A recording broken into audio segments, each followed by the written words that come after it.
आज की यह कहानी है भारतीय सिनेमा की एक ऐसी अभिनेत्री और मॉडल की जिसकी खूबसूरती और बोल्ड अंदाज ने न सिर्फ नौजवान दिलों में हलचल मचा दी बल्कि हिंदी सिनेमा के इतिहास में भी एक अमिट छाप छोड़ दी।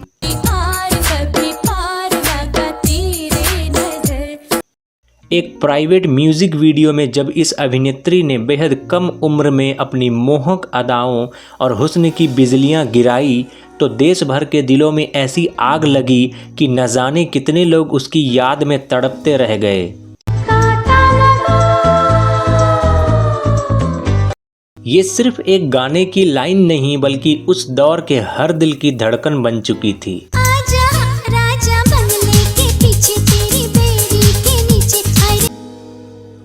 कभी इनकी आंखों की चमक ने सबका दिल जीत लिया तो कभी इनके चंचल अंदाज ने बना दिया करोड़ों का सपना। तेरी आशिकी में ऐसा काम कर दिया है। लेकिन इस सुनहरी चमक के पीछे छिपा था एक ऐसा दर्द, एक ऐसा सच जिसने इनकी जिंदगी को अंधकार की ओर मोड़ दिया। होठों पे बस तेरा नाम है। क्या आप जानते हैं कि इस अभिनेत्री ने अपने पिता से किए एक वादे को निभाने के लिए हिंदी सिनेमा की चकाचौंध भरी दुनिया को अलविदा कह दिया? वो दुनिया जिसके सपने न जाने कितनी लड़कियां हर रात अपनी पलकों में सजाती हैं। और अचानक अपने पहले ही गाने के बाद ये अभिनेत्री हो गई गायब। लोगों ने सोशल मीडिया पर तलाश शुरू की लेकिन कोई सुराग नहीं मिला। यहाँ तक कि अफवाहें उड़ने लगी, क्या वो जिंदा है? कहीं उसने आत्महत्या तो नहीं कर ली? इन अफवाहों के बीच आई एक पॉडकास्ट भविष्यवाणी जिसने सबको और चौंका दिया। क्या यही भविष्यवाणी बन गई इस अभिनेत्री के जीवन की आखिरी पटकथा? 8th हाउस में चंद्र और केतु और बुध ये 3 बैठे हुए हैं और 8th house is for loss, sudden death. क्यों इस अभिनेत्री ने जो जीते जी अमर होना चाहती थी उठा लिए ऐसे कदम जिनका अंजाम था एक ऐसी नींद जिसमें कभी सुबह नहीं होती? और जब यह दुखद खबर सामने आई कि अब वह हमारे बीच नहीं रही तो हर किसी की रूह कांप गई। लेकिन असली सस्पेंस तो तब शुरू हुआ जब पुलिस को उनके घर से 2 रहस्यमयी बक्से मिले। ऐसे बक्से जिनमें छिपे थे वो राज, वो दस्तावेज, वो सच जिन्हें जानकर किसी के भी होश उड़ सकते हैं। क्या इन बक्सों में उनकी मौत की असली वजह छुपी थी? क्या ये बक्से उनके जीवन की सबसे बड़ी पहेली को खोल सकते हैं? आज भी लोग बटे हुए हैं। कोई कहता है ये हत्या थी तो कोई मानता है ये आत्महत्या। बॉलीवुड की चकाचौंध भरी दुनिया जिसमें हर चीज सुनहरी लगती है, क्या वो अंदर से इतनी काली है? इस कहानी में है दर्द, रहस्य, साजिश और एक ऐसी लड़की की सच्चाई जिसे जीते जी अमर होने की चाह थी पर अब वह एक रहस्य बन चुकी है। तो दोस्तों जुड़े रहिए हमारे साथ इस वीडियो के अंत तक क्योंकि हम आपको बताएंगे इस अभिनेत्री की जिंदगी से जुड़ा हर वो राज जो आज तक छिपा हुआ है। नमस्कार दोस्तों, आज हम अपने इस खास शो में बात करने जा रहे हैं एक ऐसी अभिनेत्री की जिन्होंने जब पहली बार हिंदी सिनेमा की दुनिया में कदम रखा तो अपने हुस्न की बिजली, दिलकश मुस्कान, बोल्ड अदाओं से हर दिलों को बेकरार कर दिया।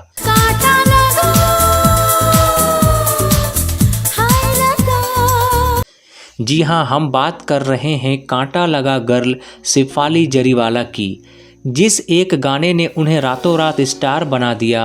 वो गाना बन गया एक दौर की धड़कन। आजा राजा बंगले के पीछे तेरी बेड़ी के नीचे। एक आम सी लड़की जिसे उस एक गाने ने बना दिया ऐसा चेहरा जिसे आज भी लोग नाम से नहीं बल्कि उसी गाने की धुन से पहचानते हैं। लेकिन सवाल उठता है, कौन है शेफाली जरीवाला? कहाँ से आई थी वो? कैसी रही उनकी निजी जिंदगी, करियर और वो विवाद जो उनके साथ जुड़ गए? इन सभी सवालों के जवाब हम आपको देने वाले हैं, लेकिन उससे पहले डालते हैं एक नज़र शेफाली जरीवाला के बचपन, पढ़ाई लिखाई और उनके पारिवारिक जीवन पर। इन्हीं रोमांटिक जज्बातों के साथ हम आपको लिए चलते हैं उस दौर में जब शेफाली सिर्फ एक आम बच्ची थी अपने सपनों की उड़ान भरने से पहले। शेफाली जरीवाला का जन्म 15 दिसंबर 1982 को महाराष्ट्र की राजधानी मुंबई में एक मध्यम वर्गीय गुजराती परिवार में हुआ था। उनके पिता का नाम है सतीश जरीवाला, जो पेशे से एक व्यवसायी हैं। वहीं उनकी मां सुनीता जरीवाला भारतीय स्टेट बैंक में कार्यरत एक सरकारी कर्मचारी रही हैं। एक सशक्त और अनुशासित महिला जिन्होंने हमेशा शेफाली को शिक्षा और आत्मनिर्भरता का महत्व सिखाया। एक आम गुजराती परिवार की लड़की शेफाली, जिनके सपने आसमान को छूने वाले थे, उन्हें कभी नहीं पता था कि एक म्यूज़िक वीडियो उन्हें एक ऐसा मकाम दिला देगा जो कई बड़ी अभिनेत्रियां भी सालों की मेहनत के बाद नहीं पा सकी। लेकिन दोस्तों, ये तो सिर्फ शुरुआत थी। आगे जानेंगे क्यों सिर्फ एक गाना बन गया उनकी पहचान, और क्यों उन्हें आलोचनाओं का सामना करना पड़ा, और कैसे उनकी निजी जिंदगी में आए उतार चढ़ाव ने उनके जीवन को बदल कर रख दिया। आपको बता दें, शेफाली जरीवाला की एक छोटी बहन भी है जिनका नाम है शिवानी जरीवाला। शेफाली ने अपनी प्रारंभिक शिक्षा जमुनाबाई नर्सरी स्कूल से पूरी की थी। उनका परिवार एक ऐसा शिक्षित और अनुशासित परिवार था जहां शिक्षा को सर्वोपरि माना जाता था। घर का माहौल कुछ ऐसा था कि हर सदस्य ने ऊंची ऊंची डिग्रियां हासिल की थी। कोई डॉक्टर था तो कोई इंजीनियर, तो कोई चार्टर्ड अकाउंटेंट। ऐसे में शेफाली पर भी यह सामाजिक और पारिवारिक दबाव था कि वह पढ़ लिख कर एक सम्मानजनक और स्थिर करियर बनाए। शेफाली ने भी अपने करियर की परंपरा को आगे बढ़ाते हुए सरदार पटेल कॉलेज में इंजीनियरिंग में दाखिला लिया, लेकिन उस समय उनके परिवार की आर्थिक स्थिति कुछ खास अच्छी नहीं थी। शेफाली की मां ने अपनी बेटी की पढ़ाई रुकने ना पाए, इसके लिए अपने गहने तक गिरवी रख दिए थे। उन्होंने अपने कंगन उधार पर रखकर शेफाली की कॉलेज फीस भरी थी। शेफाली को यह बात अंदर तक छू गई थी। उन्हें बहुत दुख हुआ कि उनकी पढ़ाई के लिए उनकी मां को इस हद तक जाना पड़ा। यह वाकया शेफाली के दिल में हमेशा के लिए बस गया।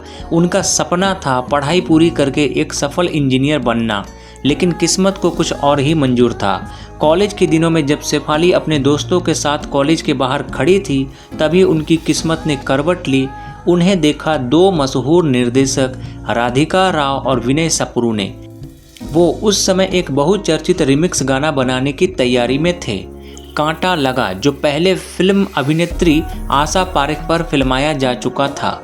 ये गाना पहले ही सुपरहिट था और आज भी लोगों की जुबां पर है। इस गाने के नए संस्करण के लिए उन्हें एक ऐसा चेहरा चाहिए था जो खूबसूरत हो, मासूम हो और साथ ही बोल्ड हो। और तब उनकी नज़र पड़ी कॉलेज के बाहर खड़ी उस लड़की पर, शेफाली जरीवाला पर। शेफाली के जीवन की दिशा उस एक पल में बदल गई। एक आम इंजीनियर बनने का सपना देखते हुए अचानक उन्हें एक ऐसे चमकदार मंच की ओर धकेल दिया जहां से उन्होंने अपनी एक अलग पहचान बनाई, कांटा लगा गर्ल के नाम से। हालांकि शेफाली जरीवाला से पहले इस गाने के लिए देश भर की 400 से भी अधिक लड़कियों का ऑडिशन लिया गया था, लेकिन कोई भी लड़की निर्देशक की उम्मीदों पर खरी नहीं उतर पाई। ऐसे में जब निर्देशक राधिका राव और विनय सप्रू की नज़र कॉलेज के बाहर खड़ी शेफाली जरीवाला पर पड़ी, तो उन्हें उसी पल यह महसूस हो गया कि उन्हें अपनी कांटा लगा गर्ल मिल चुकी है। शेफाली का चयन बिना किसी ऑडिशन के ही कर लिया गया। पहली ही नज़र में उन्हें इस गाने के लिए चुन लिया गया था। लेकिन दोस्तों, यह सफ़र जितना बाहर से ग्लैमरस और आसान लगता है, अंदर से उतना ही कठिन और उलझनों से भरा था। जब शेफाली ने यह बात अपने घर जाकर अपने माता पिता को बताई, तो उनके पिता का रुख बेहद कठोर था। एक बार शेफाली ने बताया था कि उनके पापा ने साफ कह दिया था कि अगर वह यह काम करती है तो उसे वह घर से निकाल देंगे। उस वक्त शेफाली की उम्र महज 17 साल थी, लेकिन उन्होंने हार नहीं मानी। उन्होंने अपनी मां को समझाया, उन्हें भरोसा दिलाया और उनकी मां ने आगे बढ़कर अपने पति यानी शेफाली के पिता को बहुत मनाने की कोशिश की। काफ़ी प्रयासों और भावनात्मक समझाइश के बाद अंततः शेफाली को यह गाना करने की इजाज़त मिल गई और फिर पहली बार शेफाली जरीवाला हिंदी सिनेमा की चौखट पर पहुंची। गाने की शूटिंग शुरू हुई। कैमरे के सामने उनका आत्मविश्वास, नजाकत और अदाएं देखकर खुद निर्देशक हैरान रह गए। शूट खत्म हुआ और कुछ ही दिनों बाद गाना हुआ रिलीज। इस गाने के आते ही हर गली, हर मोहल्ले, हर डिस्कोथेक और हर कॉलेज फेस्ट में बस एक ही नाम गूंजने लगा, शेफाली जरीवाला। उनका बोल्ड लुक, उनका अंदाज, उनकी आंखों की भाषा, हर चीज़ ने इस गाने को एक सांस्कृतिक तूफान में बदल दिया। जो लड़की कल तक सिर्फ अपने कॉलेज और परिवार तक सीमित थी, वह अब बन चुकी थी पूरे देश की धड़कन, कांटा लगा गर्ल। यह सिर्फ एक गाने की नहीं बल्कि पूरे युग की पहचान बन गई थी। कांटा लगा गाने में शेफाली जरीवाला ने अपनी बोल्ड अदाओं से सबको चौंका दिया। उन्होंने न केवल आत्मविश्वास से भरी परफॉर्मेंस दी, बल्कि अपने शरीर पर बनाए गए टैटूज की वजह से भी वह चर्चा का केंद्र बन गई। उनका लुक, उनकी अदा, उनका स्टाइल युवाओं में एक नई सनसनी बन गया। लेकिन जहां एक और हिंदी सिनेमा और म्यूजिक इंडस्ट्री में उनकी चारों ओर तारीफ हो रही थी, वहीं दूसरी ओर उन्हें कड़ी आलोचनाओं का भी सामना करना पड़ा। कई लोगों ने इस गाने को अश्लीलता फैलाने वाला बताया। कुछ सामाजिक वर्गों ने तो यहाँ तक कह दिया कि यह गाना भारतीय संस्कृति के लिए एक खतरा है। यहाँ तक कि शेफाली के अपने ही कुछ रिश्तेदारों ने उन्हें ताने मारे, ये क्या कर दिया लड़की ने, घर का नाम खराब कर दिया। उनके माता पिता को भी लोगों की आलोचनाओं का सामना करना पड़ा। शेफाली के लिए यह समय भावनात्मक रूप से बेहद कठिन था, क्योंकि एक तरफ उन्हें अपने काम की सफलता मिली थी, तो वहीं दूसरी तरफ अपनों की नाराजगी और समाज की नकारात्मकता का भी जहर पीना पड़ा।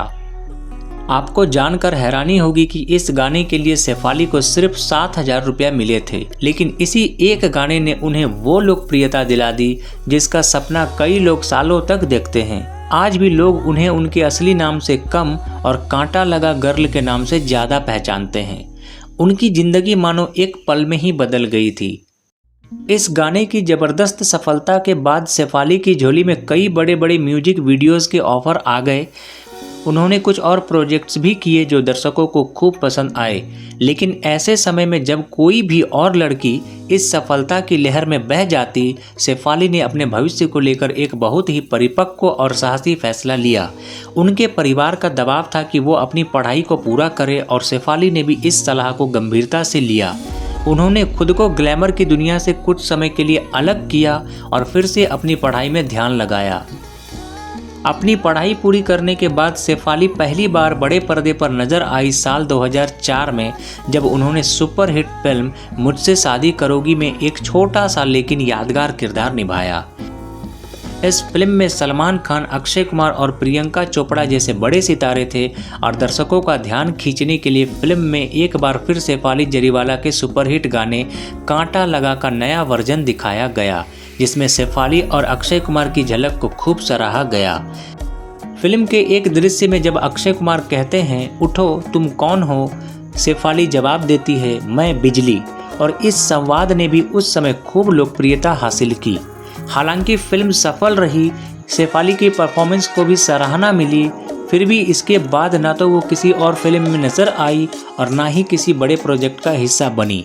शेफाली जरीवाला अचानक ही बॉलीवुड की चकाचौंध से गायब हो गई। उनके चाहने वाले इंतजार करते रहे, अब अगली फिल्म कब आएगी, अब कहाँ दिखेगी शेफाली। लेकिन ना किसी स्क्रीन पर उनकी झलक मिली, ना ही कोई और खबर आई। वक्त गुजरता गया और इंतजार लंबा होता चला गया, और तभी एक दिन अचानक एक चौंकाने वाली खबर सामने आई कि कांटा लगा गर्ल अब इस दुनिया में नहीं रही। खबर आई कि शेफाली को टैटू बनवाने की वजह से कैंसर हो गया था। कुछ अफवाहों में तो यहाँ तक कहा गया इसने यहाँ टैटू बनवाया और इसी वजह से इसे कैंसर हो गया और फिर इसकी मौत हो गई। लेकिन अफवाहों का सिलसिला यहीं नहीं थमा। एक और दिल दहला देने वाली अफवाह आई। कांटा लगा गाने में काम करने की वजह से परिवार की जो बदनामी हुई, उससे नाराज़ होकर शेफाली के भाई ने ही उनकी हत्या कर दी। इन सारी बातों ने लोगों को हिला कर रख दिया। हर कोई हैरान था, आखिर सच्चाई क्या है, कहाँ है शेफाली जरीवाला, क्या वो वाकई मर चुकी है। एक समय की सबसे चर्चित लड़की अब बन चुकी थी एक गुमनाम रहस्य। ऐसी अफवाहों से न सिर्फ मीडिया गर्म था बल्कि पूरा बॉलीवुड भी चौंक गया था। लेकिन हकीकत कुछ और ही थी। दरअसल कांटा लगा गाने की अपार सफलता के बाद शेफाली की मुलाकात हुई थी हरमीत सिंह से, जिन्हें दुनिया मीट ब्रदर्स के नाम से जानती है, मशहूर म्यूजिक डायरेक्टर की जोड़ी का एक हिस्सा। शेफाली और हरमीत के बीच दोस्ती हुई और ये फिर रिश्ता प्यार में बदल गया। परिवार की सहमति के साथ दोनों ने साल 2004 में शादी कर ली। शादी के बाद शेफाली ने फिल्मी दुनिया से दूरी बना ली। वो अब कहीं भी नज़र नहीं आ रही थी, ना किसी स्क्रीन पर, ना किसी इवेंट में। उनके चाहने वालों को लगने लगा कि शायद कुछ अनहोनी हो गई है और इसीलिए वो अचानक गायब हो गई हैं।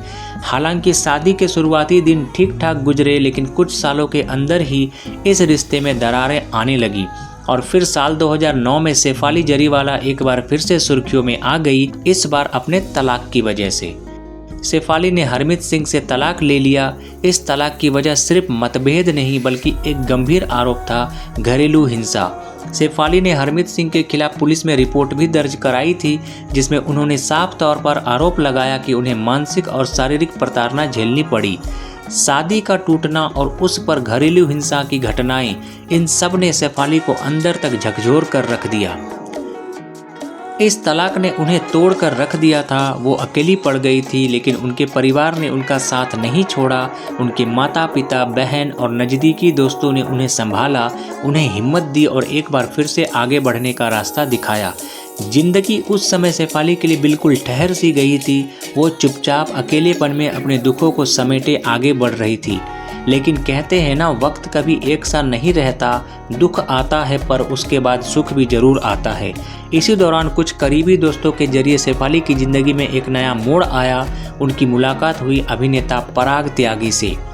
छोटे पर्दे के सबसे लोकप्रिय comedy show the Kapil Sharma show में भी शेफाली जरीवाला को उनके पति पराग त्यागी के साथ हंसी ठिठोली करते हुए देखा गया था। शेफाली की जिंदगी उस वक्त बेहद खुशहाल थी। वो अपने करियर, परिवार और पति पराग के साथ जीवन को खुलकर जी रही थी। हर वो चीज़ जो शेफाली ने कभी चाही थी अब उनके पास थी। लेकिन किसे पता था कि खुशियों की यह रोशनी बहुत जल्द एक गहरे अंधेरे में बदलने वाली है। एक ऐसा अंधेरा जिसका अंत सिर्फ और सिर्फ मौत थी। 27 जून 2025 इस तारीख ने हिंदी सिनेमा और उनके फैंस को एक ऐसा सदमा दिया जिससे उबरना शायद कभी मुमकिन न हो। न्यूज़ चैनलों की हेडलाइन थी, मशहूर अभिनेत्री और कांटा लगा गर्ल शेफाली जरीवाला का निधन। 42 वर्ष की उम्र में ली अंतिम सांस। कार्डियक अरेस्ट से हुआ निधन। कांटा लगा गाने से मशहूर हुई शेफाली अब नहीं रही। ये खबर जैसे ही टीवी, मोबाइल और सोशल मीडिया पर पहुंची, हर तरफ एक सन्नाटा फैल गया। शेफाली के चाहने वालों को यकीन ही नहीं हो रहा था कि जो लड़की कभी ऊर्जा और मुस्कान की मिसाल थी, वो अब इस दुनिया में नहीं रही। बताया जाता है कि जिस वक्त ये दिल दहलाने वाली घटना घटी, शेफाली अपने घर पर थी। जब उनकी तबीयत अचानक बिगड़ी तो पराग त्यागी और घर वालों ने उन्हें तुरंत अस्पताल पहुंचाया, लेकिन तब तक बहुत देर हो चुकी थी। डॉक्टरों ने उन्हें मृत घोषित कर दिया। एक चमकता चेहरा, एक प्यारी मुस्कान, एक आवाज़ जिसने युवाओं को दीवाना बना दिया था, अब हमेशा के लिए खामोश हो चुकी थी। शेफाली की मौत ने उनके पति पराग, उनके परिवार, दोस्तों और फैंस को गहरे सदमे में डाल दिया। यह दुख इतना गहरा था कि शायद इससे बाहर आने में बरसों लग जाए। लेकिन दोस्तों, यह कहानी यहीं ख़त्म नहीं हुई। शेफाली के निधन के बाद जब पोस्टमार्टम रिपोर्ट सामने आई तो एक ऐसा सच बाहर आया जिसने पुलिस से लेकर मीडिया और फैंस तक हर किसी की नींदें उड़ा दी। रिपोर्ट में खुलासा हुआ कि शेफाली लंबे समय से सेल्फ मेडिकेशन कर रही थी। वो बिना डॉक्टर की सलाह लिए कुछ दवाइयाँ और इंजेक्शन ले रही थी, जो किसी के भी शरीर के लिए बेहद खतरनाक साबित हो सकते हैं। जब पुलिस ने गहराई से जांच की, परिवार के लोगों, नौकर और दोस्तों से पूछताछ की, तो पता चला कि शेफाली अंदर ही अंदर खुद से एक जंग लड़ रही थी। पुलिस ने शेफाली के घर से कई खतरनाक दवाइयां बरामद की। इनमें थी गोरी त्वचा पाने की दवाइयां, उम्र बढ़ने के बाद भी जमा दिखने वाली गोलियां और सबसे हैरान करने वाली चीज़ high dose anti ageing injection, जिन्हें बार बार लेना उनके शरीर को अंदर से खोखला कर रहा था। ये सब सामने आने के बाद अब यह बात भी साफ हो गई कि शेफाली खुद पर सुंदर देखने का एक असहनीय दबाव झेल रही थी। शेफाली जरीवाला के घर से जितनी दवाइयां बरामद हुई, उन्हें देखकर यही अंदाजा लगाया जा सकता है कि शेफाली कभी बूढ़ी नहीं होना चाहती थी। वो हमेशा अपनी खूबसूरती और आकर्षण को बनाए रखना चाहती थी। दूसरे शब्दों में कहा जाए तो जैसे वो कलयुग में अमर होने की कोशिश कर रही थी। पुलिस जांच में सामने आया कि शेफाली पिछले कई वर्षों से सेल्फ मेडिकेशन कर रही थी। उनके घर में 2 बक्सों में भरकर रखी गई अनगिनत दवाइयाँ इस बात की गवाह देती है कि वो अपने शरीर के साथ प्रयोग कर रही थी सुंदरता बनाए रखने के लिए। घर की नौकरानी ने पुलिस को बताया कि मौत से ठीक पहले शेफाली के घर सत्यनारायण भगवान की पूजा रखी गई थी, जिसके चलते शेफाली ने व्रत रखा था। पूजा समाप्त होने के बाद उन्होंने फ्रिज में रखा 1 दिन पुराना भोजन खाया और फिर तुरंत एंटी एजिंग इंजेक्शन लिया। संभवतः यही इंजेक्शन उनकी मौत का कारण बन गया। जांच जैसे जैसे आगे बढ़ी, एक और चौंकाने वाली जानकारी सामने आई। शेफाली को किशोरावस्था से मिर्गी के दौरे आते थे। हालांकि लंबे इलाज के बाद उन्होंने इस बीमारी पर काबू पा लिया था। इस बात की पुष्टि खुद शेफाली ने एक इंटरव्यू में की थी। लेकिन यही इंटरव्यू एक और रहस्य से पर्दा उठाता है। शेफाली ने खुलासा किया था कि उन पर कभी किसी अज्ञात शक्ति का साया था। एक बार उन्होंने बताया कि वो लड़की होते हुए भी अचानक लड़कों जैसी आवाज़ें निकालने लगी थी। उनके पति पराग त्यागी उस वक्त उनके साथ थे। शेफाली की ये हालत देखकर वो उन्हें तुरंत हनुमान जी के मंदिर ले गए, जहां हनुमान चालीसा का पाठ किया गया, जिससे उन्हें राहत मिली थी। और हैरानी की बात तो यह है कि इसी इंटरव्यू में उस शो के होस्ट ने शेफाली की मृत्यु की भविष्यवाणी भी कर दी थी। उन्होंने कहा था, आपकी कुंडली के 8वें भाव में चंद्र, केतु और बुध बैठे हैं और 8वां भाव होता है अचानक हानि, मृत्यु और प्रसिद्धि का भाव। शेफाली उस वक्त इस बात को सुनकर हंस दी थी, पर शायद उन्हें भी अंदाजा नहीं था कि यह भविष्यवाणी एक दिन कड़वी हकीकत बनकर उनके जीवन को लील लेगी। शेफाली जरीवाला की मौत ने पूरे देश को झकझोर कर रख दिया। उनके पोस्टमार्टम के बाद उन्हें सम्मानपूर्वक अग्नि दी गई और वह पंचतत्व में विलीन हो गई। उनकी अंतिम यात्रा में हिंदी सिनेमा की कई बड़ी हस्तियां शामिल हुई।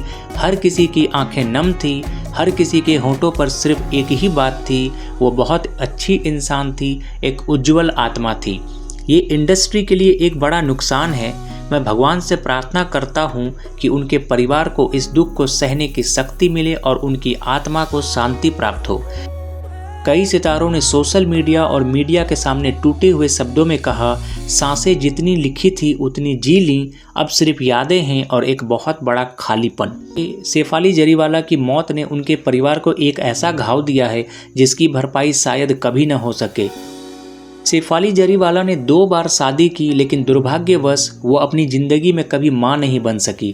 उनकी ख्वाहिश थी कि वो एक बच्ची को गोद ले, उसे घर और ममता का प्यार दें, लेकिन शायद ज़िंदगी ने उनसे वो सुख भी छीन लिया और शेफाली इस दुनिया से बिना औलाद के ही रुखसत हो गई।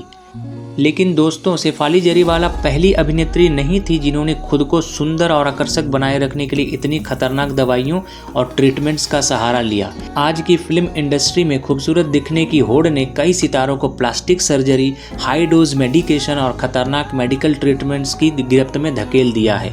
पर क्या ये सुंदरता जिंदगी से बड़ी होती है? कभी कभी यह दिखावा जिंदगी को भी निगल जाता है।